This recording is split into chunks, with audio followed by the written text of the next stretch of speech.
Tayeb. Bonjour. Alors voilà, Rosh Hashanah approche et d'après les échos qu'on entend, les vols vers Ouman commencent de plus en plus à être chargés. Mais que se passe-t-il à Ouman? Pourquoi autant de gens se pressent-ils à aller à la période de Rosh Hashanah? C'est vrai qu'il y a un phénomène qui est très particulier, qu'on assiste depuis la tombée du rideau de fer dans l'ancienne URSS, et que maintenant des milliers de pèlerins vont sur la tombe de Rabbi Nachman, chose qui était absolument inconnue auparavant. Aujourd'hui, il y a presque 50 000 personnes qui sont attendues cette année à Rosh Hashanah. Et c'est vrai qu'il y a quelque chose de très particulier qui se trouve là-bas à Ouman. Pour essayer de comprendre, il faut d'abord que je vous fasse une forme d'introduction à la chose. Lorsque l'homme vient dans ce monde, il vient pour une raison particulière. Il vient pour faire ce qu'on appelle le tikkun de sa neshama. Il faut se familiariser avec ces termes et ces notions parce qu'elles sont fondamentales pour comprendre quel est le message de Rabbi Nachman. Le tikkun de la neshama, ça veut dire réparer son âme. Lorsque l'âme se trouve dans le ciel chez Akadosh Baruch Hu, elle n'a aucun problème à la limite. Elle est bien, elle bénéficie d'une lumière qu'on ne peut même pas imaginer ce que c'est d'être près d'Hachem. C'est quelque chose d'incommensurablement bien, c'est même pas la peine de redescendre. Pourquoi faire redescendre? Simplement, pour arriver à ce que la Neshama ressente vraiment qui est Akadosh Baruch Hu l'envoie sur terre. Maintenant, cette Neshama, elle a vécu dans plusieurs corps. Elle a vécu depuis la création du monde, quand il y a eu après aussi le don de la Torah, il y a eu des milliers et des milliers de Neshamot qui sont descendus sur terre. Et donc, elles avaient une mission particulière à remplir. Chaque Neshama, chaque âme, a un tikkun, a une réparation particulière.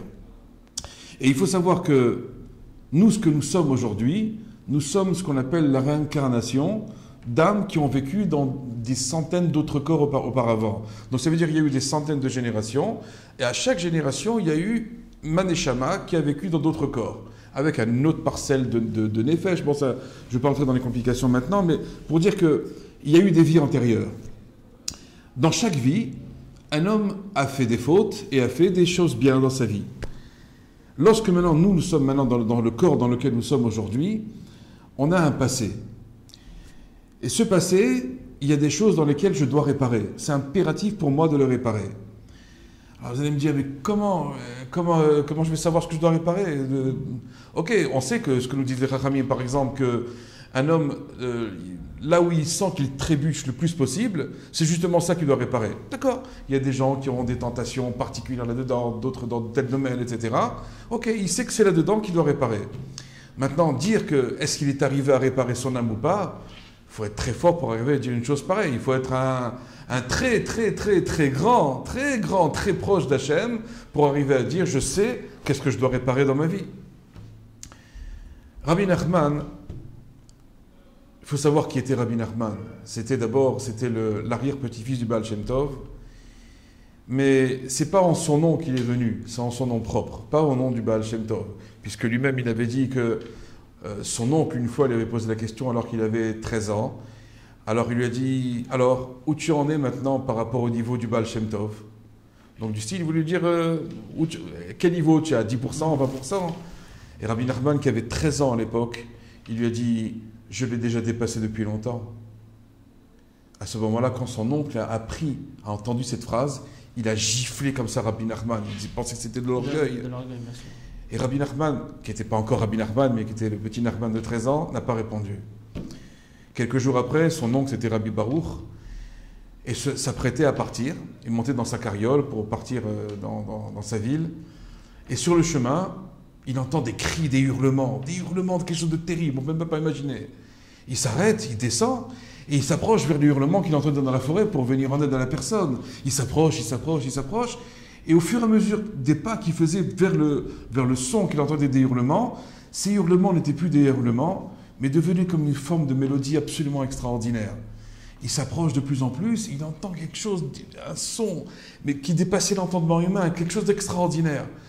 Il s'approche de plus en plus, et puis il voit qui? Il voit son petit-neveu, Rabbi Nachman, qui était prostré, qui était en devekut, qui était dans un attachement absolument extraordinaire avec Akadosh Baruch Hu, avec une lumière qui sortait de lui, qui était complètement irréelle. Il s'approche de lui et il se rend compte qu'en fin de compte, quand il lui avait dit qu'il avait dépassé le Baal Shem Tov, c'était extrêmement vrai, vu la vision qu'il avait eue maintenant. Il se met à genoux devant lui, il dit pardonnez-moi, pardonnez-moi, maître. Et il lui dit Rabbeinu, il appelle Rabbeinu, donc c'était son oncle. Il lui dit pardonnez-moi, maître, de ce que j'ai fait. Il dit ne t'inquiète pas, mais ce que je te demande, de ne rien révéler pour l'instant de ce que tu as vu.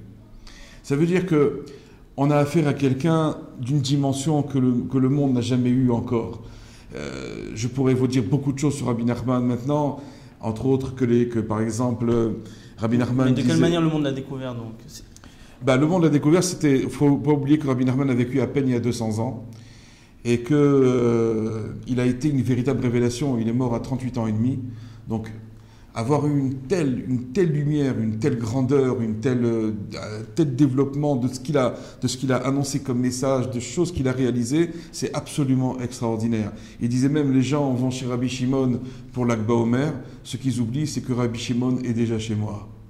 Donc on a affaire à quelqu'un de très très spécial, de très grand, d'immensément grand dans l'Akdoucha. Et il disait donc la chose suivante, il dit que le but justement de la Neshama dans ce monde-ci, c'est de faire son tikkun. Et il dit, moi je suis capable de lui faire son tikkun. Donc comprenez bien, on est venu sur terre pour réaliser notre tikkun. Et il y a quelqu'un dans le monde qui dit maintenant, moi je suis capable de réaliser le tikkun de chacun. Ça veut dire quoi le tikkun? Effacer la nos réparation. fautes. La réparation. Effacer nos fautes. Ça veut dire que la Neshama maintenant, telle qu'elle a été depuis la création du monde jusqu'à maintenant, elle en a vu des vertes et des pas mûres, si on peut s'exprimer ainsi. Elle en a vu des tas de choses et elle a fait des tas de choses qu'il ne fallait pas faire. Et donc elle a détruit quelque chose. Et donc cette destruction, il faut maintenant la réparer. Par exemple, je vais être très cru dans ce que je vais dire, chez les hommes en particulier, il y a un très très grave problème et qu'on nous payons jusqu'à aujourd'hui depuis la faute d'Adam Arishon, qui était la faute de Ashratat Zera Levatala, d'avoir de la perte de semences. Que comme un homme, il provoque volontairement de la perte de semences, c'est quelque chose d'extrêmement grave dans la Torah. Comment vous allez réparer une chose pareille? Comment on peut faire pour réparer? Vous imaginez dans toutes les générations qu'il y a eu, l'âme combien elle a pu fauter quand elle était jeune avant d'être mariée, et même parfois après être mariée, on continue à fauter là-dedans encore. Donc ça veut dire que ce sont des choses qui sont dramatiquement... c'est très difficile à réparer une chose pareille. Comment on va faire? Rabbi Nachman nous dit la chose suivante. Il nous dit, tu viens sur ma tombe, à Rosh Hashanah, qu'à Rosh Hashanah. Tu vas dire là-bas le tikkun haklali parce que justement il avait trouvé le remède général à ce problème de pollution nocturne. Lorsqu'un homme a des pertes de semences volontaires ou involontaires, qu'est-ce qu'on fait avec ça? Parce que dans ces semences-là, quel est le problème? Il y a des âmes. Il y a des âmes qui sont là. Et ces âmes, elles viennent en accusation sur nous. Comme nous dit le Zohar, lorsqu'un homme, par exemple, décède, il y a un minhag à Jérusalem, où nous sommes ici maintenant, que les enfants n'assistent pas à l'enterrement, ne suivent pas le cortège funéraire. Pourquoi? Parce que lorsqu'un homme décède, toutes les pertes de semences qu'il a eues, donc dans chaque semence qu'il a eue, il y avait à l'intérieur des âmes. Ces âmes viennent au moment de l'enterrement de l'homme et elles commencent à crier « Avi, Avi, lama zaftani, mon père, pourquoi tu nous as abandonnés? Pourquoi tu nous laisses seuls comme ça ?» Donc ça veut dire qu'il y a une accusation terrible qui vient maintenant sur la tête de l'homme. Et donc ça veut dire qu'on comprend bien que le problème aujourd'hui, le problème essentiel, c'est le problème justement de Zera Levatala, de cette perte de semences qui est tombée en vain. Et on sait pourquoi ça vient. Parce qu'un homme, il voit des femmes, il voit des magazines, il voit des films, des DVD, des films interdits, etc. Et donc, même s'il est marié, d'une manière presque naturelle, ça lui sort. Et quand ça lui sort, il est en train de réaliser la pire avéra qui soit. Puisque le but, c'est d'arriver à la Kedusha, d'arriver à la sainteté de l'esprit, du corps, etc. Donc, quand un homme se laisse aller justement à avoir du Zera Levatala, de la perte de semences, cet homme-là est en train de détruire des mondes entiers. Puisque dans cette semence, il y a des milliers de Neshamot qui vont venir au moment de son enterrement et qui vont lui dire « Mon père, pourquoi tu nous abandonnes ?» C'est la raison pour laquelle les enfants ne peuvent pas assister, pour pas qu'eux soient dit, regarde, ces enfants-là, eux, ils assistent et nous, on ne peut pas venir. Eux, tu t'occupes et nous, tu n'es pas occupés. Et ça fait comme des couteaux sur la tête de l'homme qui sont en train de lui dire, voilà, on va te juger maintenant. Donc, on est face à un problème d'une taille exceptionnelle. Et il faut savoir que donc, ce problème de Zera Levatala, seul Rabbi Nachman a réussi à trouver le remède. Pendant toutes les générations, des très grandes sadikim avaient essayé de trouver quel est le remède, comment on fait pour ces âmes, comment on va être métaken, comment on va réparer tout ça. Il y en a beaucoup qui ont essayé et personne n'est arrivé. Le seul qui est arrivé, c'est Rabbi Nachman de Breslev. C'est-à-dire? Quand il a justement dévoilé le tikkun haklali. C'est quoi ce tikkun haklali? Ce remède général, c'est 10 Teilim. mais données dans un sens bien particulier. Et que lorsqu'on les dit, ces 10 Teilim-là, eh ben, elles ont la force de pouvoir annihiler justement les âmes qui ont dans cette semence-là et qu'elles ne viennent pas accuser l'homme. C'est la raison pour laquelle si par exemple maintenant un homme ou un jeune homme, même un homme marié, a eu une perte parce que bon, il a vu ce qu'il fallait pas voir et donc pendant la nuit il a pensé, au lieu de penser à sa femme, il a pensé à une autre, et ben ça peut lui sortir en pleine nuit. Donc quelle est la solution pour lui? Le matin, alors que normalement on doit être dans cet état-là, le Shulchan Aruch dit dans ce cas-là, il faut réaliser 40 ta'aniyot. Il faut jeûner pendant 40 jours. Il faut se faire des mortifications. Vous ouvrez le Shulchan Aruch dans le Siman Kaf Bet du Even Heiser, vous voyez tout ce qui est marqué, vous vous mettez à trembler comme ça. Vos mains sont pleines de sang, c'est fini pour vous. C'est comme si la vie était terminée pratiquement. Donc c'est quelque chose de terrible. On n'a aucune solution. La solution, elle a été découverte il y a 200 ans par Rabbi Nachman de Breslev, quand il a découvert le Tikkun HaKlali, et qu'il a dit maintenant, lorsque ça va vous arriver, vous allez au mikvé le matin, vous dites le Tikkun HaKlali, et vous n'avez plus à penser à ça, l'histoire elle est résolue, elle est terminée. Maintenant, naturellement, il ne faut pas continuer encore à voir des magazines et voir des films. Après, c'est la nature humaine que si on voit des films, qu'est-ce que vous voulez qu'on fasse? Ça va sortir. Mais il faut savoir aussi que la véra est extrêmement grave. Maintenant, Rabbi Nachman dit la chose suivante. Vous venez chez moi à Ouman, à Rosh Hashanah. Vous lisez là-bas le Tikkun HaKlali. Vous donnez une pièce de tzedaka à ma mémoire et vous promettez de ne plus recommencer ce que vous avez fait. Mais ça, j'insiste là-dessus. Il ne s'agit pas de dire, on va là-bas en voyage à Oman, on va se faire un kiff en Ukraine, on va voir un peu l'Ukraine, on va se promener un peu.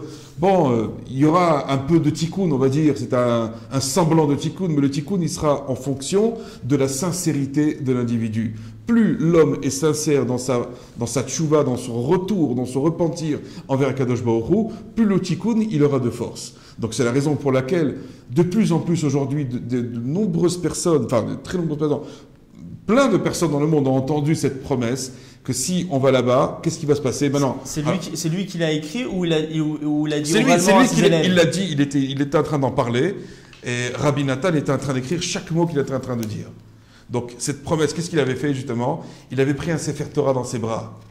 Et il a pris 2 témoins, et il s'est mis à jurer sur le Sefer Torah. Il dit, je vous prends un témoin, je prends ce Sefer Torah dans mes bras, et je jure que tout celui qui viendra sur ma tombe se prosternera sur ma tombe et dira le Tikkun HaKlali, donc les 10 Teilim en question, donnera une pièce de tzedaka à ma mémoire, prendra sur lui de ne plus recommencer sur ce qu'il a fait, je promets que je le prendrai par les péotes, je prendrai sa neshama qui a été faite depuis la création du monde jusqu'à maintenant et je la réparerai entièrement et je le sortirai par les péotes de l'enfer. Une promesse comme ça, même Rabbi Shimon Bar Yochai n'a jamais dit un truc pareil. Personne dans l'histoire juive ne s'est jamais avancé à ce point-là. Puisque le but ultime de la vie, c'est quoi? C'est d'arriver à son tikkun, le tikkun de son âme. Il n'y a pas autre chose dans notre vie. On doit repartir de ce monde-ci à 120 ans en ayant réparé notre âme. Alors maintenant, mais comment on fait? Par quoi on commence? Rabbi Nachman est la réponse. Comment on commence? En allant à Ouman, à Rosh Hashanah. C'est ce qui explique ce phénomène de masse où... Mais bien sûr, tout le monde a entendu parler de la promesse. Je veux dire, il faudrait être fou. Il faudrait être je m'excuse, mais un débile mental en sachant une chose pareille et en ne prenant pas ses valises en courant pas à Ouman. Il y a un tel rabbi dans le monde qui s'est engagé. Il a juré sur le Sefer Torah avec 2 témoins. C'était Rabbi Aaron, c'était le Rav de Breslev, et c'était Rabbi Naftali. Donc 2 très grandes sadikim. Il a juré devant eux, il s'est engagé. Il y a un tel engagement. Je veux dire, enfin, je comprends pas. Comment on peut rester insensible à une chose pareille? Comment on peut rester insensible? On te promet, on te dit, voilà, la finalité de ce monde-ci, pourquoi tu es venu ici? C'est pour faire le tikkun de ton âme, la réparation de ton âme. Il y a un très grand sadique dans le monde qui s'est levé, qui s'appelle Rabbi Nachman de Breslev, et qui a promis qu'il a juré. Et tu vas pas? Il y a un problème quelque part. C'est un avocat assuré. C'est le plus grand de tous les avocats. Alors justement, regardez ce qu'il dit. Il disait comme ça, c'est marqué dans Chaim Moharan, c'est Mefourash. A Rosh Hashanah Sheli, ou Chidush Gadol. Mon Rosh Hashanah à moi est une très grande nouveauté dans le monde. Ve'Hashem Yitbarach Yoda, et Dieu sait. She'en Adavarazei bi'irusha mi'avotai, que cette chose-là ne vient pas en héritage de mes pères. Il faisait allusion naturellement au Baal Shem Tov. Il dit ce que j'ai, mon Rosh Hashanah à moi, il est à moi. C'est pas un héritage que j'ai reçu. Rak Hashem Yitbarach natan li zod bematana. Dieu me l'a donné en cadeau Rosh Hashanah. She'ani yodea ma'u Rosh Hashanah. Seul moi, c'est ce qu'est véritablement le jour de Rosh Hashanah. Ça veut dire que, naturellement, que Dieu est en train de juger le monde, mais comme dans tout tribunal, il y a le juge et il y a un avocat. Maintenant, c'est vrai, si on a un avocat, on va dire, je sais pas moi, 200 € la séance, bon, alors, c'est un petit, voilà, c'est un petit avocat, bon, il fera ce qu'il pourra, on aura des petites chances. Après, il y a des avocats, on va prendre pour 1000 € pour le débat. Là, on a plus de chance. Et puis, il y a des avocats qu'on paye 10 000. Il y a des avocats qu'on paye 100 000 €. Et puis, il y a l'avocat number one qu'il y a dans le monde. Que c'est qu'on, dès qu'il arrive, automatiquement, qu'est-ce qui se passe entre l'avocat et le juge? Il y a ce qu'on appelle une safam échoutefet, un langage parlé, un langage commun. Une fois même, j'avais été jugé, j'avais un problème de permis de conduire. Alors, je me suis dit, je n'ai pas besoin d'avocat, je sais parler. Je vais donc parler au juge, je vais lui expliquer le problème, et tout va s'arranger. Bien mal m'en a pris. J'ai commencé à parler au juge et ça a été une catastrophe. Ça a été une catastrophe. Elle ne m'a pas écouté du tout. Pourquoi? Parce que ma manière de parler, ma sémantique, la dialectique que j'emploie n'est pas du tout la dialectique qu'emploie le juge. Donc si maintenant je suis un avocat, on va dire de bas niveau, bon au moins le juge comprend ce que je raconte, mais c'est pas sûr que je vais gagner. Mais plus l'avocat sera important face au juge, presque on va parler presque d'égal à égal. Et automatiquement, l'avocat va rentrer dans les petits souliers, on va dire, du juge, n'aura qu'un clin d'œil à lui faire de côté, lui dire, bon, laisse-le, ça suffit, et c'est fini. Et c'est exactement ce qui se passe à Rosh Hashanah. À Rosh Hashanah, qu'est-ce que Rabbi Nachman en fait? C'est le plus grand avocat de la terre. C'est le plus grand avocat de la terre. C'est celui qui va me venir en aide. Et lorsque on va dans un jugement, n'oubliez comme on est dans les cours précédents, à Rosh Hashanah, nous sommes jugés sur notre vie et sur Chas v'Shalom, qu'on peut partir aussi. C'est-à-dire qu'on est vraiment en train, on est sur la sellette, on est sur un fil de rasoir. On peut partir à chaque instant, c'est des choses terribles qui peuvent se passer. Le décret peut tomber. Si on n'a pas le plus grand avocat avec nous, et qu'on a fait des fautes dans l'année, qu'on a maltraité des gens, qu'on a méprisé notre femme, qu'on lui a fait honte en public, on s'est mal conduit dans la communauté, on a fait du mal autour de soi, etc. Je ne parle même pas des fautes entre l'homme et Dieu. Ça, en général, on dit qu'entre l'homme et Dieu, Dieu il comprend, l'homme, on va dire, Dieu il comprend. Mais entre l'homme et l'homme il comprend pas. Et surtout sa femme ne comprend pas. Et ça peut porter préjudice à un homme d'une manière terrible. Donc ça veut dire que dans ces cas-là, qu'est-ce qu'il nous reste à faire? Il faut trouver une solution. D'abord, naturellement, demander pardon à sa femme, d'essayer de méfailler Sota, de se réconcilier avec elle, de s'humilier devant elle pour le mal qu'on a pu lui faire. Combien un homme a utilisé son autorité naturelle contre sa femme et contre ses enfants? C'est tellement facile d'écraser sa femme. C'est tellement facile d'humilier ses enfants. Tellement simple. Mais d'un autre côté, on est jugé là-dessus. On peut se prendre plein dans la tête à cause de ça. Il faut faire très attention comment on se conduit. La conduite d'un homme dans l'éducation de ses enfants et dans son shalom baït, il est comme sur le fil d'un rasoir. Il est en train de jouer avec le feu.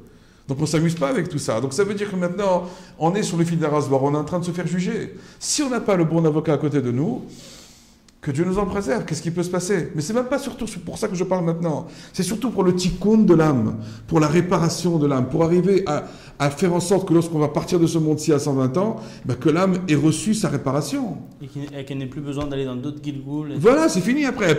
Elle repart vers Hachem, et maintenant elle va vraiment voir, vraiment ressentir ce qu'est Kadosh Baruch Hu, qu'elle n'a plus besoin de redescendre. Il faut savoir la chose suivante, c'est qu'une âme ne veut pas descendre sur terre.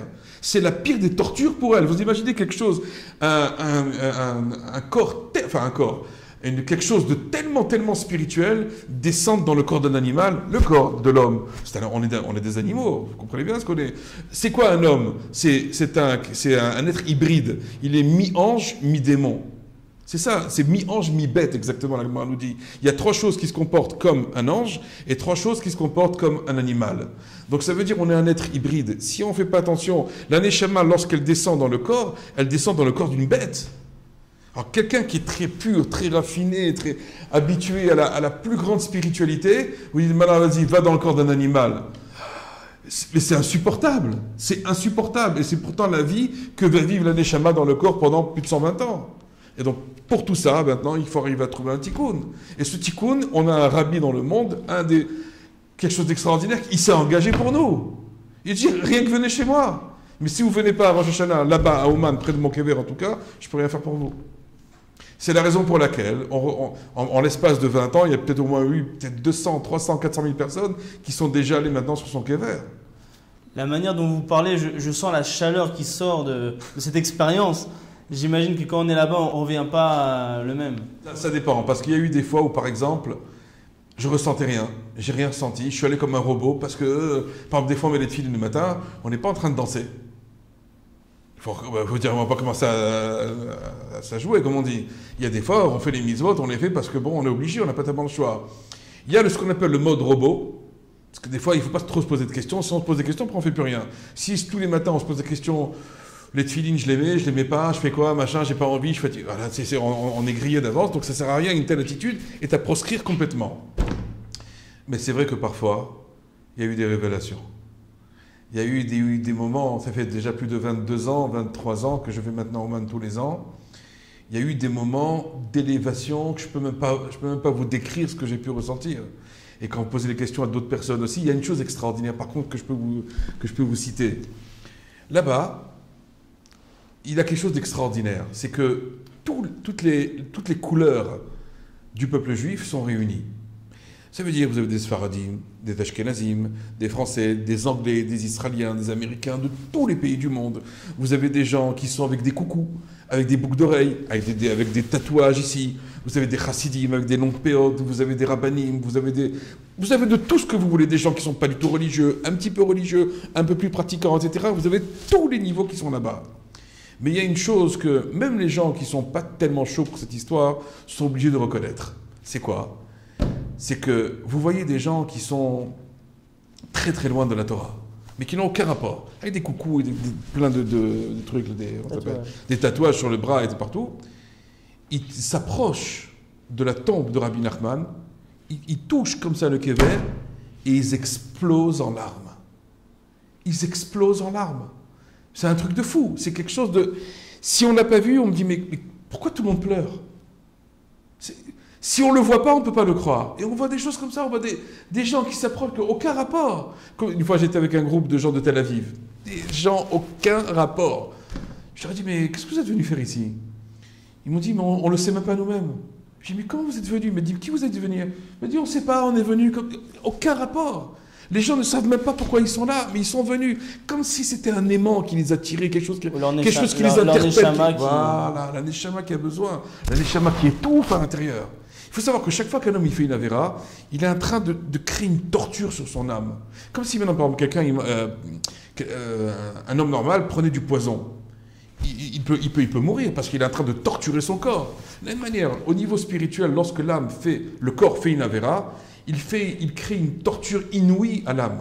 C'est une souffrance inouïe que l'âme est en train de supporter maintenant. Et parfois, l'âme est en train d'exploser littéralement, elle ne peut plus supporter. Elle veut un peu de Teilim, on lui dit tiens, prends un DVD. Elle veut faire des mitzvot, on lui dit non, viens, on va sortir ce soir en discothèque. Elle veut encore faire d'autres mitzvot, on lui dit laisse tomber, c'est du bidon, tout ça.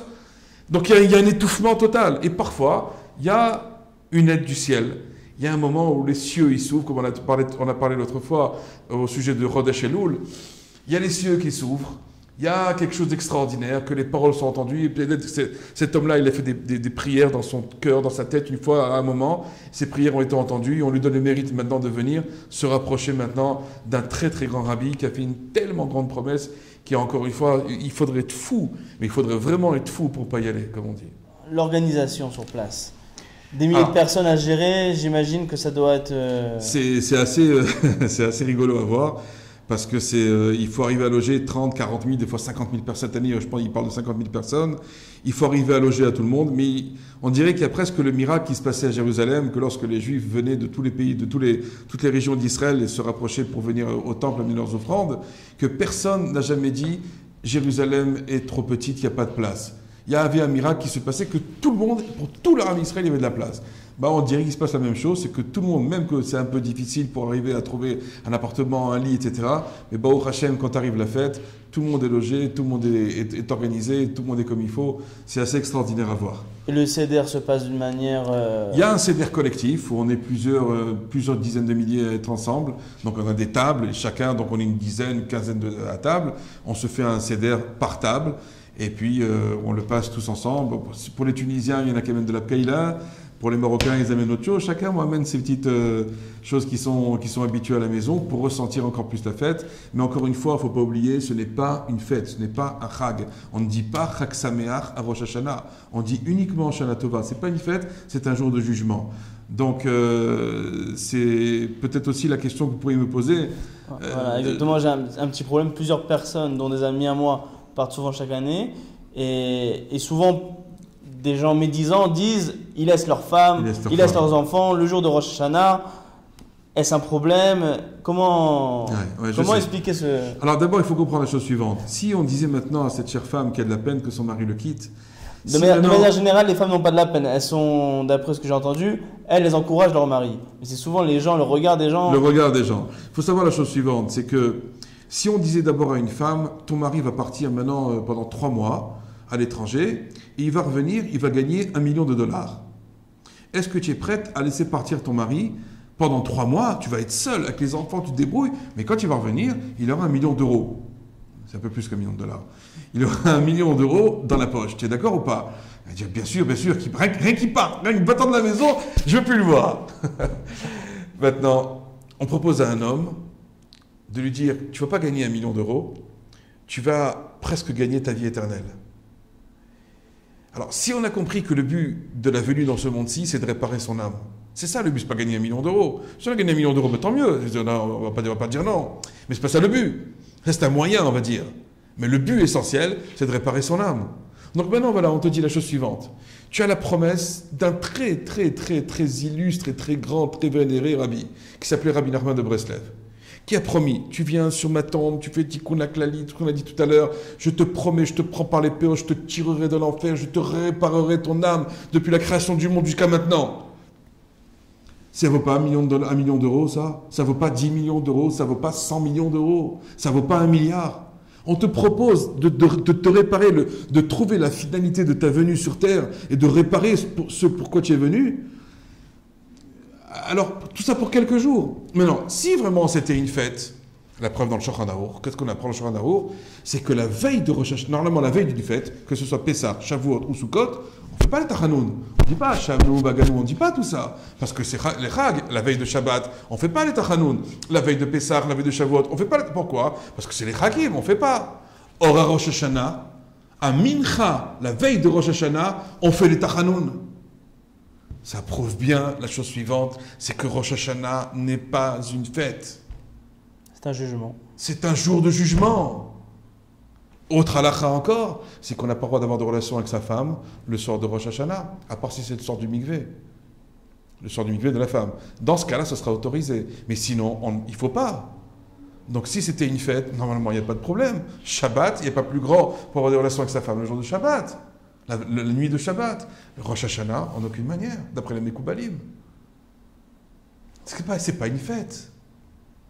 Au contraire, l'homme, il va revenir tellement plein de spiritualité, tellement plein d'engouement vers Dieu, tellement plein d'attachement vers Hachem, tellement plein de sentiments de repentir, de revenir vers Hachem, de vouloir faire du bien autour de lui, de vouloir faire plaisir à sa femme, faire plaisir à ses enfants, d'être rempli de Torah, rempli de spiritualité.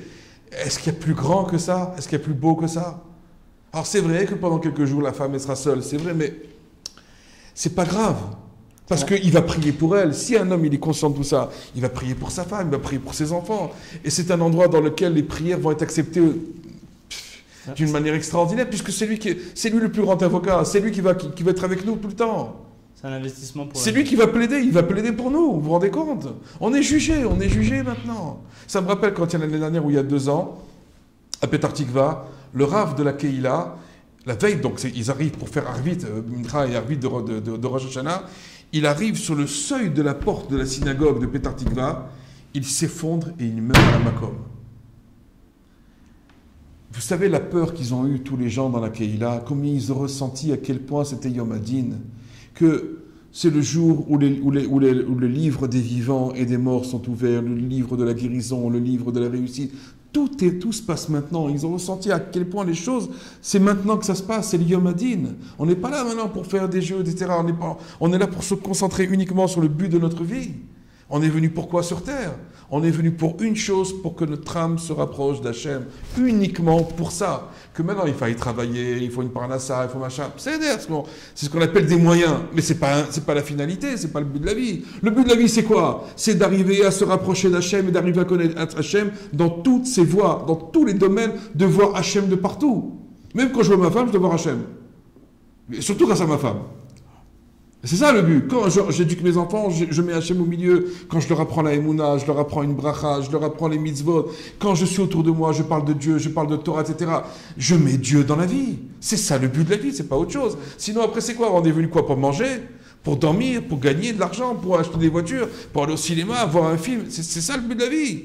C'est pas possible. On n'est pas venu pour ça quand même. Surtout qu'on repart les mains vides. On repart en plus. La Gemara nous dit, un homme quand il vient sur terre, un bébé, il a toujours les mains serrées comme ça. Et quand il part, dans sa tombe, il a les mains ouvertes pour dire quoi? Voilà, quand je viens au monde maintenant, je veux tout. Mais quand je pars, même si j'ai tout eu, ben je pars sans rien.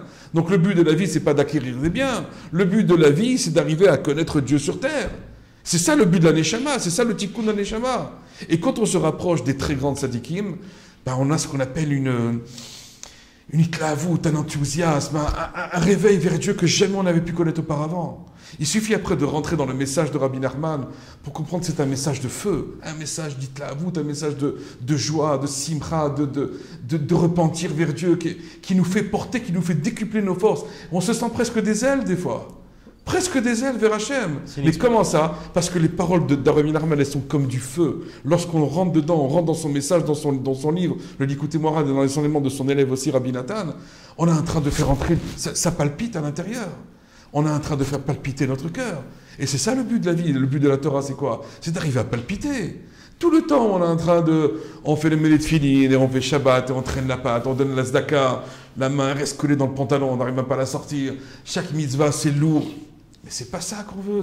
Hachem, c'est pas ça qu'il veut. Hachem, il veut qu'il y ait l'enthousiasme, qu'il y ait l'envie, qu'il y ait la simcha, qu'il y ait le désir, qu'il y ait l'envie de grandir, de se monter vers Hachem, de découvrir des nouvelles notions, de rentrer dans une chambre, de pénétrer dans un autre palais, encore dans une autre chambre, un autre palais, etc. C'est ça le but, c'est d'arriver à connaître Dieu de partout. Mais lorsque on passe sa vie à, encore une fois, à amasser des biens et à travailler, ou alors il y en a des gens qui vont vous dire, je n'ai aucun bien, je passe ma vie à crever tellement je travaille. Il faut arriver à comprendre qu'on n'est pas venu pour ça non plus. C'est pas parce que tu travailles du matin au soir que tu es en train de vivre, tu n'es pas en train de vivre. On ne doit pas passer sa vie à gagner sa vie. Il y a des gens, ils passent leur vie à gagner leur vie. C'est une catastrophe. Il faut s'en remettre un peu à Hachem. Il faut parler à Hachem, il faut lui parler, il faut développer, il faut arriver à créer un contact avec lui. Tout ça, c'est l'enseignement de Rabbi Nachman de Breslev, tout ça. Quand on va là-bas, c'est pas seulement le tikkun de la Neshama, on revient avec un message. On revient avec des choses, et puis des gens qu'on a connus là-bas, des gens avec qui on a parlé. Et puis comme il y a une variété tellement différente de gens autour de nous, eh bien, comme si à chaque fois Hachem nous parlait, nous envoyait des allusions par telle personne qui vient de Floride, ou il vient du Canada, de Montréal, de Côte-Saint-Luc.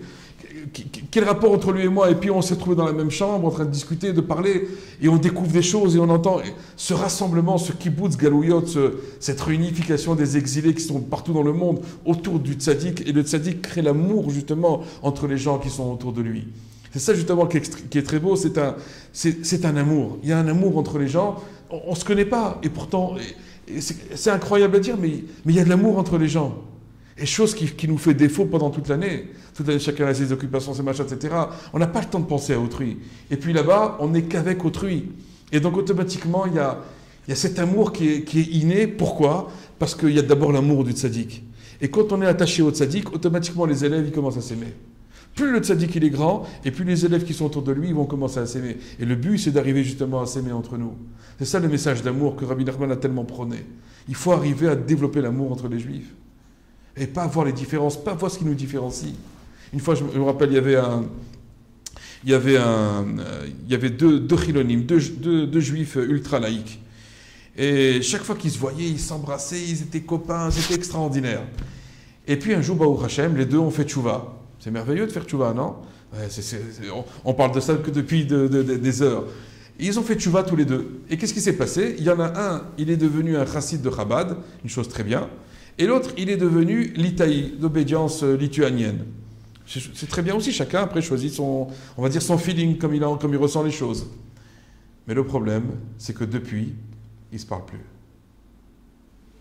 Shotim Sheba Olam.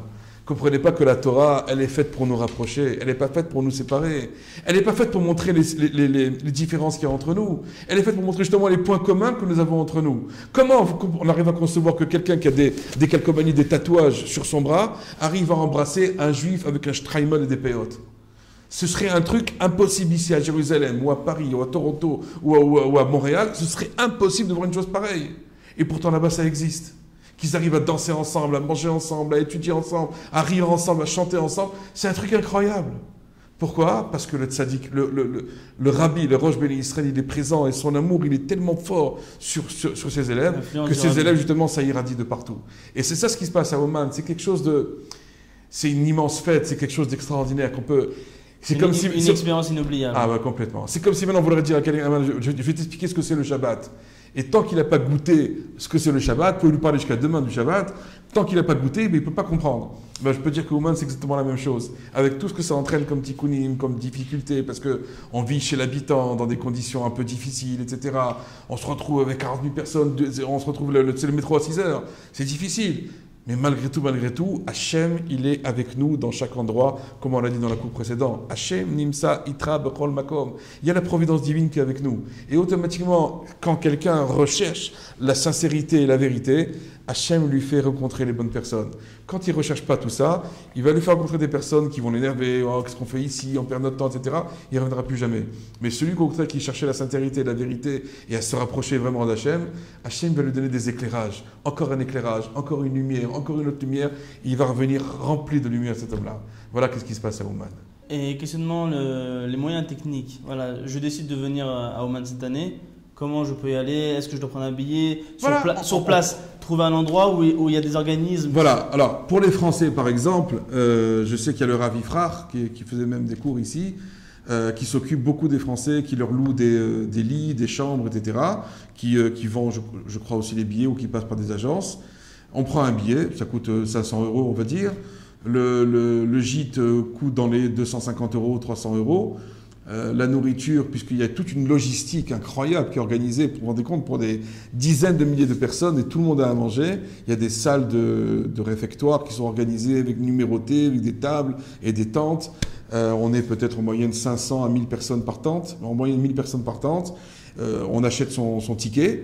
Et puis après, on a les repas pour le Shabbat. En l'occurrence, cette année, puisqu'il y a Shabbat, puisque Rosh Hashanah tombe dimanche soir, donc il y a les repas pour le Shabbat qui sont compris, les repas pour les 2 jours de Yamim Tovim de Rosh Hashanah, et tout se passe merveilleusement bien. Je veux dire, tous les endroits deviennent aussi un minyan.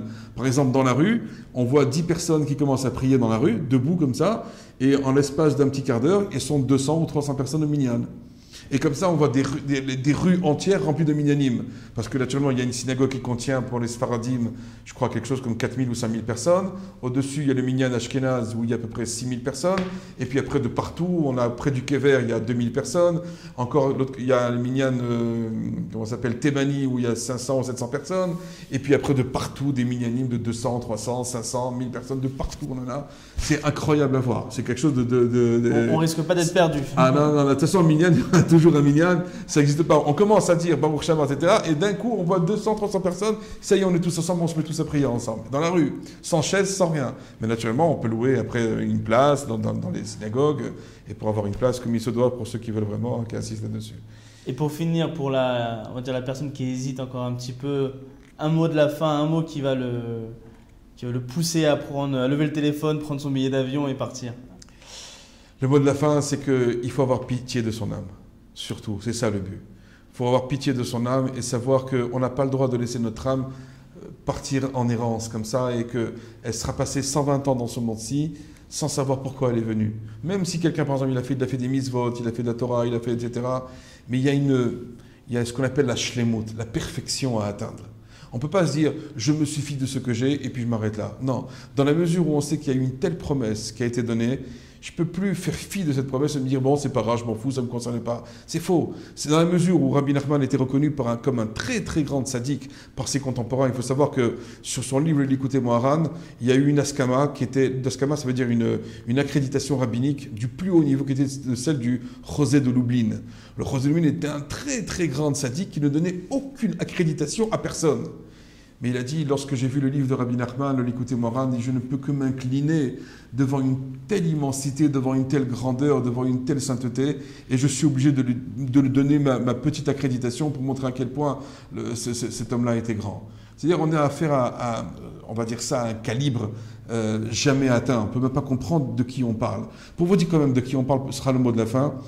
C'est qu'il y a des niveaux, il y a ce qu'on appelle le Ruach, Nefesh, Neshama, qui sont des niveaux très très grands. Le niveau de Neshama est un niveau extrêmement difficile à atteindre, et Rabbi Shimon Bar Yochai dans le Zohar, il dit que c'est un niveau qui est pratiquement impossible à atteindre.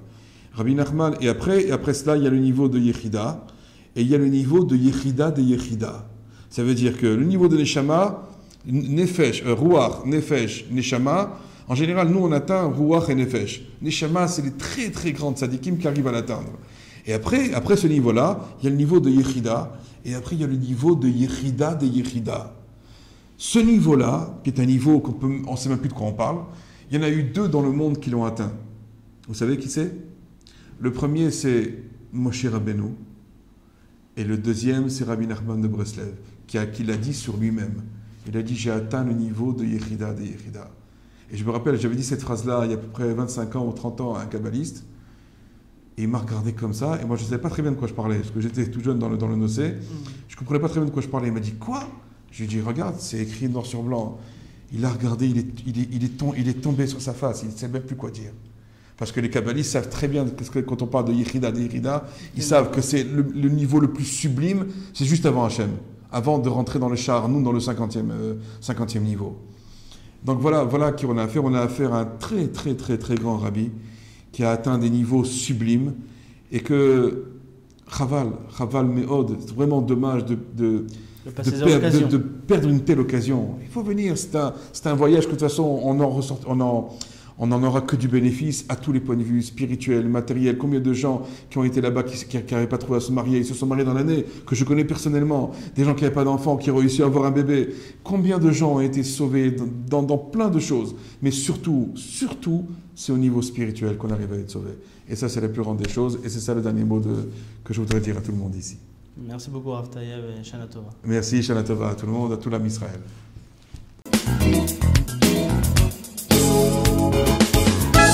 Thank you.